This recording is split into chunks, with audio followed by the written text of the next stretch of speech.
दोस्तों नमस्कार।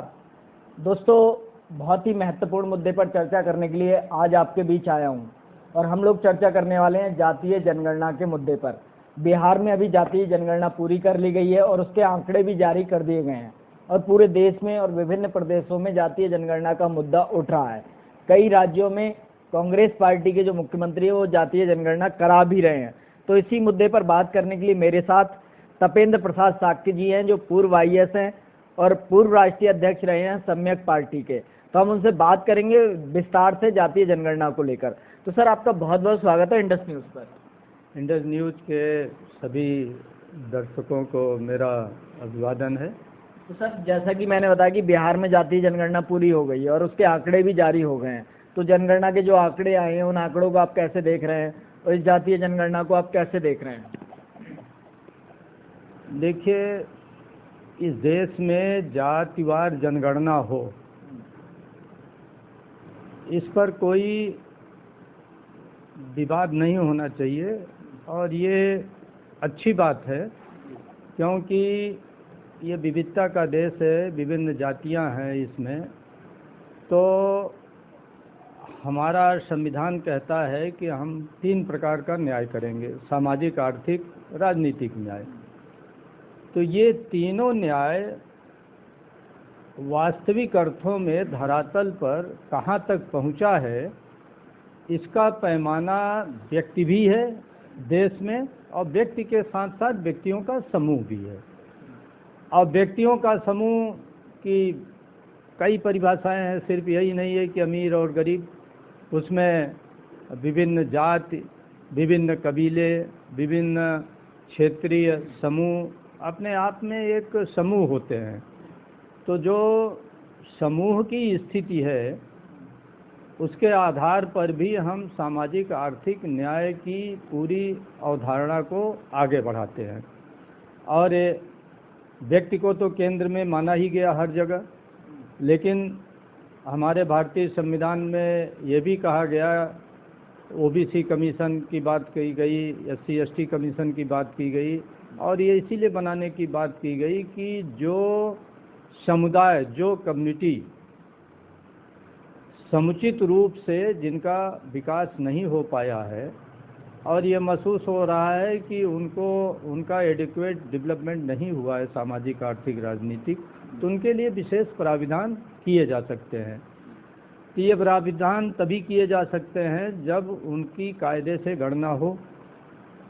इसीलिए अंग्रेज़ों ने किस दृष्टि से गणना की, अब उसके बारे में तमाम विवाद हो सकते हैं, क्योंकि वो तो इस देश का सामाजिक अध्ययन करना चाहते थे।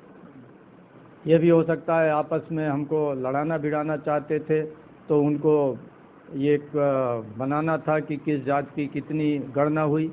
तो 1891 से उन्होंने पहली बार जातिवार जनगणना की शुरुआत इस देश में की, और 1931 तक उन्होंने हर 10 साल पर, कई व्यवधान भले आ गया हो, लेकिन हर 10 साल पर जातिवार जनगणना कराते थे। और ऑलमोस्ट जो जातिवार जनगणना की रिपोर्ट है पूरे देश के उपलब्ध है हर जगह। 1931 की जनगणना अंतिम जो हुई थी वो सब जगह उपलब्ध है, पूरे देश में उपलब्ध है। और अब तक जितने निर्णय लिए गए विशेष रूप से ओबीसी के लिए, वो उसी जनगणना के आधार पर निर्णय लिए गए। एससी एसटी का हर साल तो नहीं, हर 10 साल में जनगणना होती है, लेकिन उनकी भी जातिवार जनगणना नहीं होती, एक वर्ग के रूप में उनकी गणना होती है। ओबीसी की वर्ग के रूप में भी गणना नहीं होती। तब ये मांग उठी कि 1931 के बाद अब जातियों की क्या स्थिति है। तो जातियों की स्थिति ज़्यादा बदली नहीं है। अभी जब मंडल आयोग और काका कालेलकर आयोग ने अध्ययन किया व्यापक तौर पर, तो उन्होंने देखा कि ऑलमोस्ट उसी अनुपात में हर प्रांतों में, हर क्षेत्र में जातियां हैं जिस अनुपात में 1931 में है। कोई 1-8% बढ़ गया, कोई आधा % कम हो गया, कोई 25% बढ़ गया, कोई 25%, तो उससे बहुत ज़्यादा स्थिति में बदलाव नहीं होता है। यह है कि जातिवार जनगणना तो होनी चाहिए, लेकिन जातिवार जनगणना को जो एक महौषधि के रूप में एक महौषधि के रूप में प्रस्तुत किया जा रहा है ना, कि जैसे जातिवार जनगणना हो जाएगी तो ओबीसी की सारी समस्या का समाधान हो जाएगा। तो ये कोई महौषधि नहीं है। अगर समाधान ढूंढना था तो 1931 के आंकड़े हर प्रांत में पहले से मौजूद हैं, क्योंकि वो जनगणना डिस्ट्रिक्ट वाइज हुई थी और डिस्ट्रिक्ट की यूनिट आज भी करीब करीब स्पष्ट है कि किस प्रांत में कौन डिस्ट्रिक्ट पुराना गया है, तो उससे जनगणना को बाइफरकेट किया जा सकता है। जैसे बिहार की जनगणना है, अब उस समय उसमें झारखंड भी सम्मिलित था, बिहार भी सम्मिलित था और शायद कुछ उड़ीसा का भी पार्ट था, लेकिन वो जो जिले जो अलग हुए हैं तो जिले वाइज जातिवार जनगणना है, उसके आंकड़े हैं, तो उसके आधार पर अध्ययन किया जा सकता है। और अगर हम सामाजिक आर्थिक न्याय देना चाहते हैं तो उस जनगणना के आधार पर दे सकते थे। अब जैसे आज कांग्रेस कह रही है ना कि हम जातिवार जनगणना, अरे भाई जातिवार जनगणना करा करके आप न्याय करोगे तो अच्छी बात है। हाँ, पहले जो जनगणना हुई थी उसके आधार पर 1947 से आज तक अब आपने क्या किया, या जो ये दलित पिछड़ों के, विशेष रूप से पिछड़ों के बड़े बड़े हिमायती कि जातिवार जनगणना जैसे हो जाएगी तो महाक्रांति हो जाएगी, कोई रिवोल्यूशन हो जाएगा, कोई एक महौषधि प्राप्त हो जाएगी जिससे हम बड़ी क्रांति कर लेंगे इस देश में, हम सत्ता पर बैठ जाएंगे। तो उन लोगों को तो ये एहसास है ना कि जातियों की क्या कम्बिनेशन है, और नहीं तो कौन सी ऐसी पॉलिटिकल पार्टी है जो बूथ वाइज, हर विधानसभा वाइज, जिले वाइज उसके पास जातिवार आंकड़े नहीं हैं। तो क्या उन जातिवार आंकड़ों पर जो अब तक उपलब्ध आंकड़े हैं या जो इन लोगों ने अपने स्रोत से संग्रहित किया, क्या उसके आधार पर इन लोगों ने अब तक कोई कार्रवाई की? कार्रवाई सबसे पहले तो यही है कि आप राजनीतिक दल बनाए हो, और ज़्यादातर राजनीतिक दल ही तो हो हल्ला कर रहे हैं, उनके नेता हो हल्ला कर रहे हैं कि हम आएंगे तो जातिवार जनगणना कराएंगे। जैसे अभी कांग्रेस कह रही है, और इसी कांग्रेस के समय पूरा जातिवार जनगणना का पूरा एक प्रस्ताव पारित हो गया था, लेकिन इन्हीं के एक वरिष्ठ मंत्री ने वीटो पावर लगा दिया और जातिवार जनगणना मतलब रुक गई। भाई 1947 से लेकर के आपकी सरकारें केंद्र में रही, कई बार आपकी सरकारें प्रदेशों में रही, तो अगर आप 1931 के जनगणना के आधार पर भी कार्रवाई करना चाहते तो भी कर लेते, और नई जनगणना कराना चाहते तो भी कर लेते। लेकिन ये सिर्फ जनगणना करा करके एक माहौल बनाया जा रहा है कि हमारे पक्ष में सारे ओबीसी मतदाता मतलब पोलराइज हो जाएं। सिर्फ ये मतदाता को पोलराइज करने के लिए एक शगुफा है।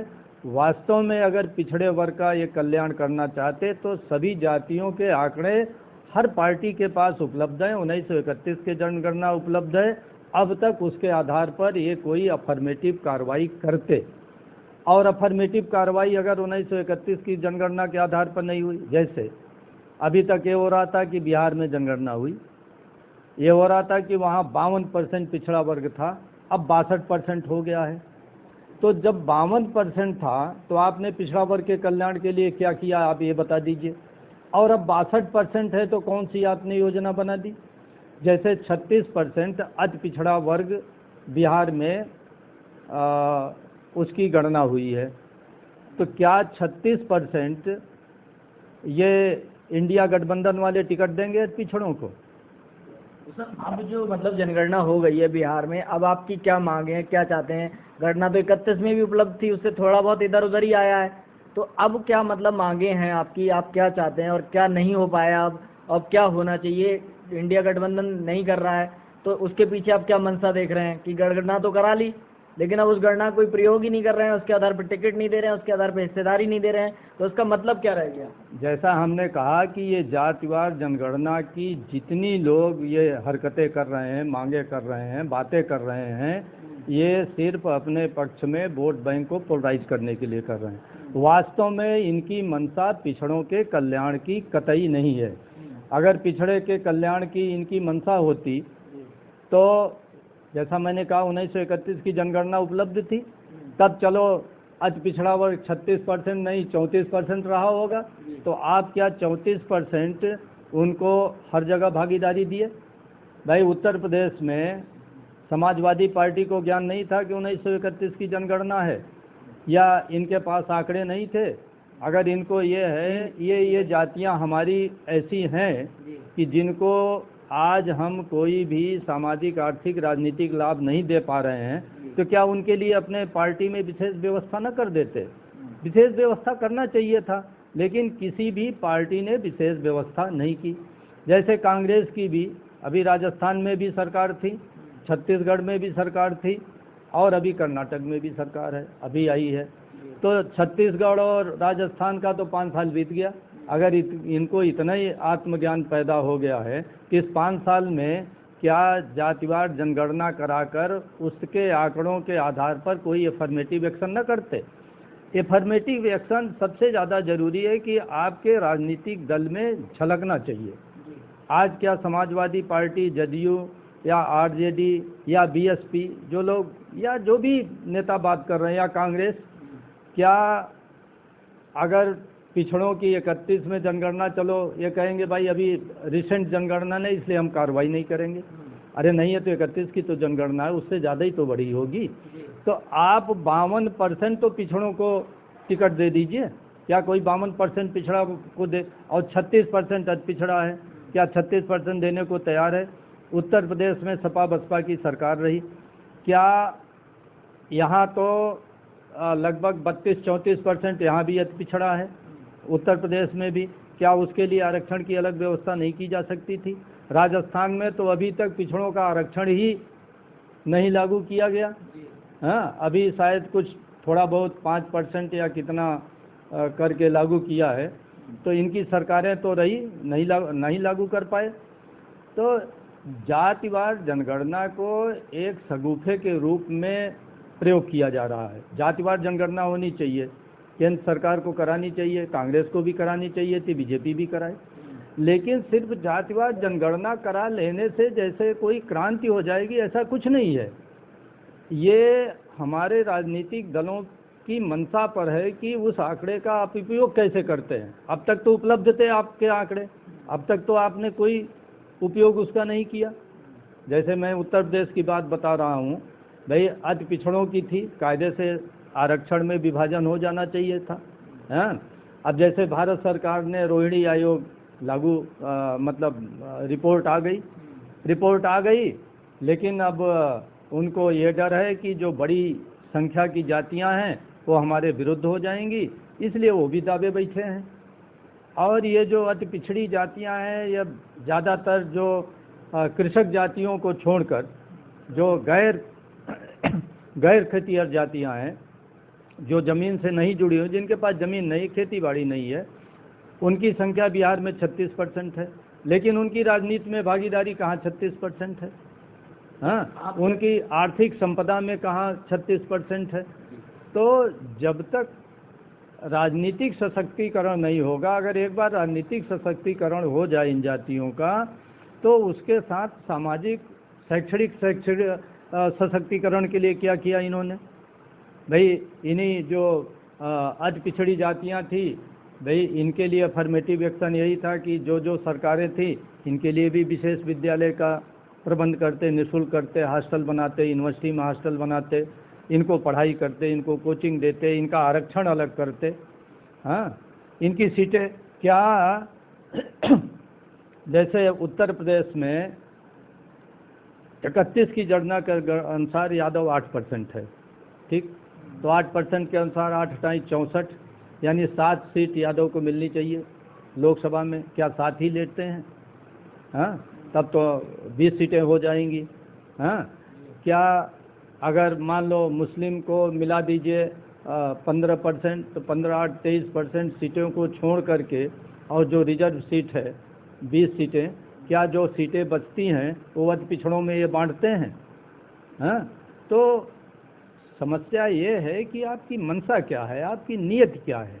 तो सर आपको क्या लगता है, जो जिन सामाजिक न्याय की एक राजनीति है, वो जो अति पिछड़ी कमजोर जातियां जिनकी आप बात कर रहे हैं, जो भूमिहीन हैं, कारीगर हैं, उनके साथ उसने कोई सामाजिक न्याय नहीं किया, उनके साथ वो छलावा करती रही और उनके साथ आगे भी वो करेंगे नहीं करेंगे। अब जो गणनाएं हो रही हैं इसके बाद आपको क्या उम्मीद है? अब तक तो मुझे लग रहा है नहीं किया, तो आगे आपको क्या उम्मीद लगती है? देखो ऐसा है, लोकतंत्र में जो मुखिया होता है पार्टी का, जो जाति सत्ता में आती है या जो परिवार सत्ता में आया, दलित पिछड़ों की राजनीति का बड़ा दुर्भाग्य है पूरे देश में।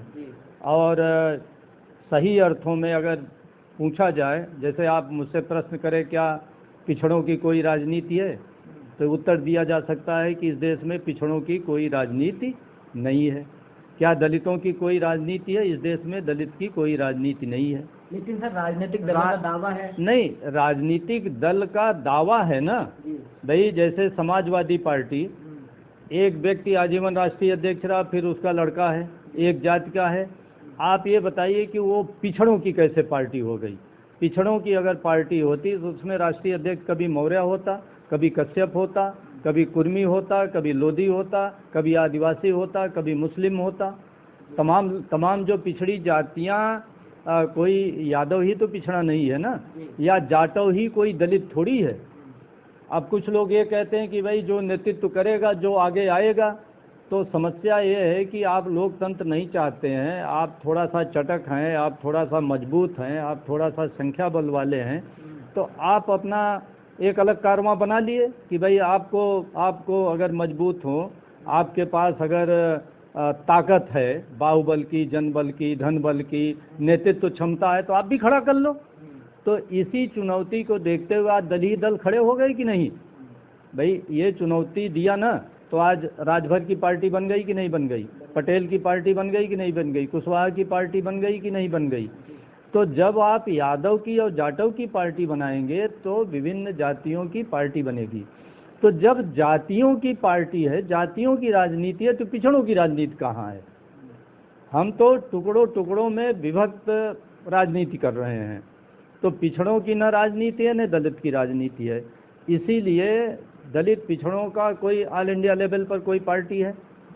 ऐसी कोई पार्टी है जो कहीं दो प्रदेशों में चुनाव लड़ने की औकात रखती हो, मतलब सरकार बनाने की औकात रखती हो? ऐसा कोई पूरे देश में नेता है कि जिसको जैसे पिछड़ों की दो जाति मोहब्बत करती हो? कोई ऐसा नेता है?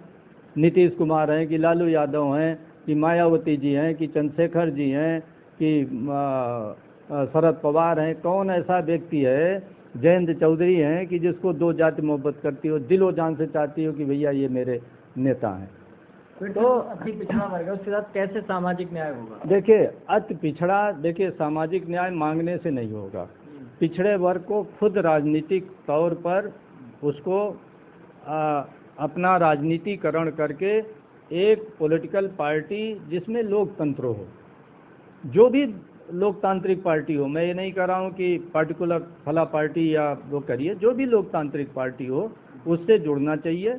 और लोकतांत्रिक पार्टी में ही इनका सशक्तिकरण हो पाएगा। जैसे लोग कहते हैं कि भाई हम टिकट देंगे, भाई आप कौन टिकट देने वाले होते हैं? व्यक्ति थोड़ी टिकट देता है, व्यक्ति थोड़ी मंत्री बनाता है, पार्टी बनाती है।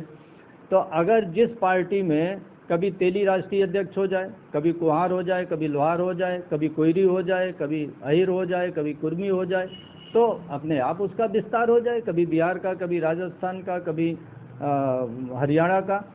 तो इनका सशक्तिकरण तभी होगा जब ये राजनीतिक रूप से एक होंगे, और राजनीतिक रूप से नहीं एक होंगे तो इन अति पिछड़ों का कोई राजनीतिक शोषण करेगा, कोई सामाजिक शोषण करेगा, कोई आर्थिक शोषण करेगा, और ऐसे ही एक न एक शगुफा छोड़ करके बीन बजा करके, जैसे इस समय जातिवाद जनगणना की एक बीन बज रही है कि भाई जातिवाद जनगणना, जातियां गिनिए। अरे भाई गिनना तो चाहिए, लेकिन गिनकर करोगे क्या? बिहार में जैसे गिनती हो गई, क्या उसका गिनती तो हो गई, उस गिनती के आधार पर आगे एक्शन कहाँ होना है? 31 में भी जनगणना थी, जैसे कहा, एक्शन क्या लिया गया? समस्या यह है कि ज्ञान है, आपको पूरे देश का ज्ञान है, ये देश विविधता का देश है, लेकिन आप विविधता को एक्सेप्ट ही नहीं कर रहे हो। आप तो खुद ही स्वयंभू नेता पूरे देश के बने हुए हो। लेकिन सर अब राहुल गांधी जी कह रहे हैं कि वो अगर प्रधानमंत्री बनते हैं तो सब में जनगणना कराएंगे और सबके साथ सामाजिक न्याय कर देंगे। उन्होंने एक और दावा किया है कि संगठन में सभी वर्गों को जितनी जिसकी संख्या उतनी संगठन में, कांग्रेस संगठन में हिस्सेदारी देंगे, लेकिन अभी तक दी नहीं है। तो राहुल गांधी के इस स्टेटमेंट को आप कैसे देख रहे हैं? भाई देखो, कई लोग, जैसे माननीय प्रधानमंत्री मोदी जी ने कहा था कि हम प्रधानमंत्री होंगे तो 15-15 लाख सबके खाते में चले जाएंगे, ठीक। इसके बाद माननीय गृह मंत्री जी ने कहा कि ये तो सब चुनावी जुमले हैं।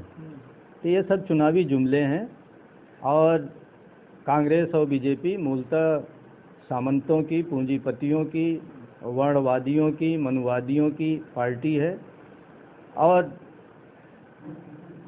आपको एजेंडे में उलझा सकते हैं, आपको जुमले में उलझा सकते हैं, आपके सामने जाल फेंक सकते हैं कि जातिवाद जनगणना क्या फ़र्क पड़ता है, हम जातियां गिन देंगे। भाई जातियां तो 31 में भी थी, गिनी हुई है ना। कौन सा तीर मार लिए सारे राजनीतिक दल और दलित पिछड़े। जैसे बिहार में गणना हो गई, क्या तीर मार लें, क्या 36% टिकट। भाई बिहार में क्या इंडिया गठबंधन 36% टिकट पिछड़ों को देगा? क्या यूपी में 36% देगा? क्या बिहार में अभी 5 राज्यों में हुए, क्या वहाँ अति पिछड़ों को या इवन मुस्लिम समाज को, जो माइनॉरिटी समाज है, क्या उसकी जनसंख्या के आधार पर प्रतिनिधित्व दिया गया? क्या आदिवासी समाज को उतने टिकट दिए गए? क्या भाई आप इस जब आप अपने पार्टी में पॉलिटिकल जस्टिस नहीं दे पा रहे हैं तो आगे क्या करेंगे? तो एक महाभारत में बड़ा प्रसिद्ध वो है कि वो